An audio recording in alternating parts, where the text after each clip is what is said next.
Good morning, students. As a part of virtual demonstration of all the lab experiments, our department, DC department, LVRC, is planned to conduct all virtual lab demonstrations. So, as a part of that, from the analog communication lab in the 4th semester, here I am going to explain the lab experiments for analog communication, and that too in the hardware part. So, out of that, the first experiment in the hardware part is amplitude modulation and demodulation. So here I will explain about how to connect and produce the outputs in the CRO of amplitude modulation and demodulation experiment.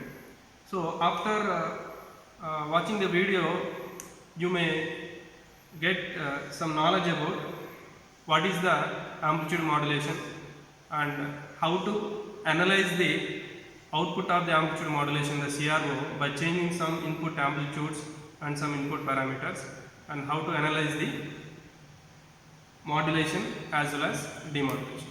So starting from the connections, analysis and output observation and then calculations, so everything I will explain in this video. So coming to the connections,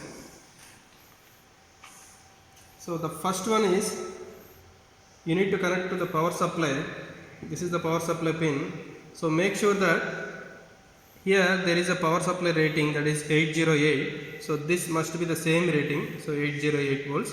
So that must be connected, otherwise this kit may get some problem. So then switch on the power supply.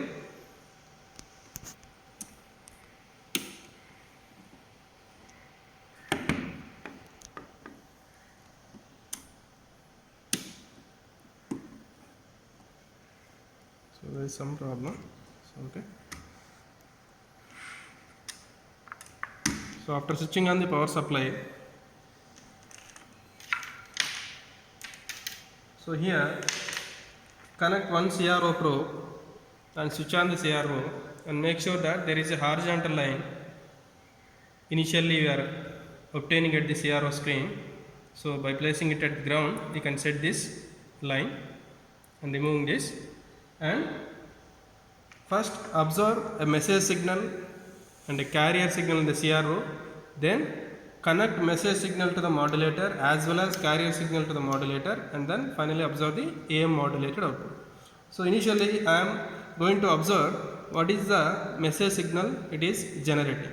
So it is a default modulating signal generator is there, having a 1 kHz of frequency which is generating at this point. So let us connect the positive pin here and negative pin here. Then after changing this, then you can clearly observe the message signal which is displayed on the CRO. You can change the amplitude as well, but you cannot change the frequency, but because it is a fixed to 1 kHz only. So this is what the message signal, and let it be some 2 volts peak to peak.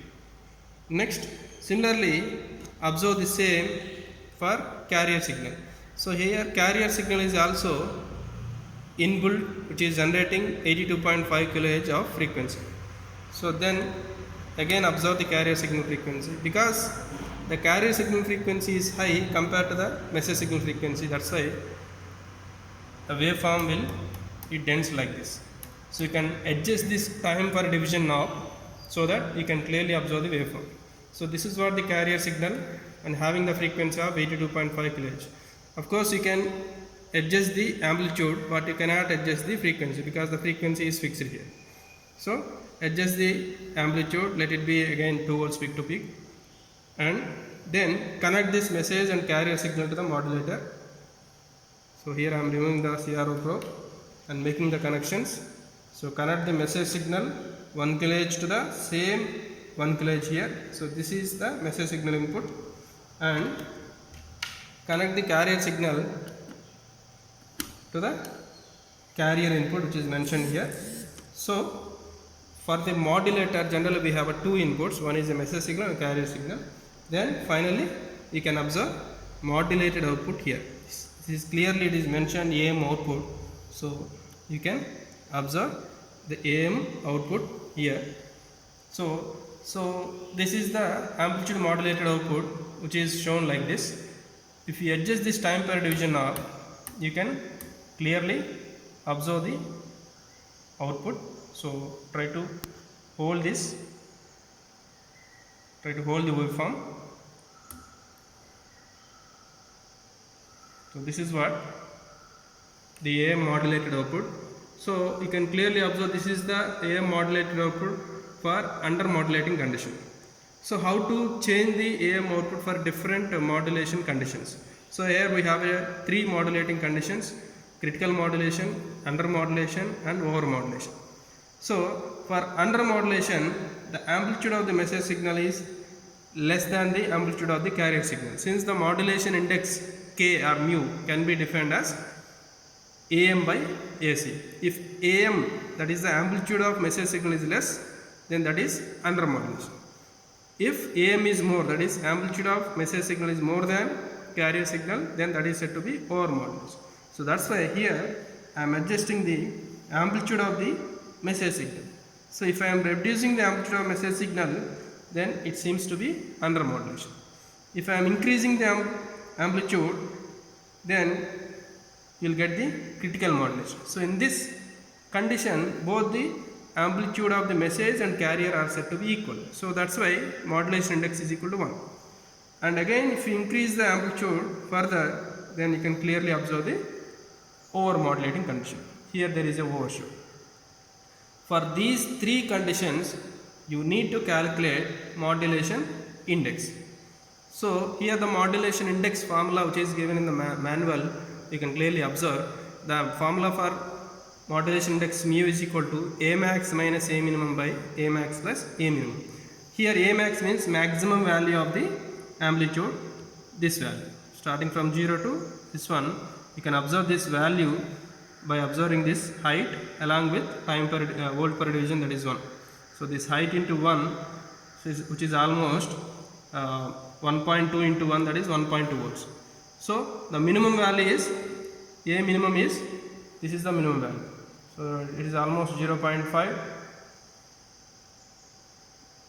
into 1, that is 0.5.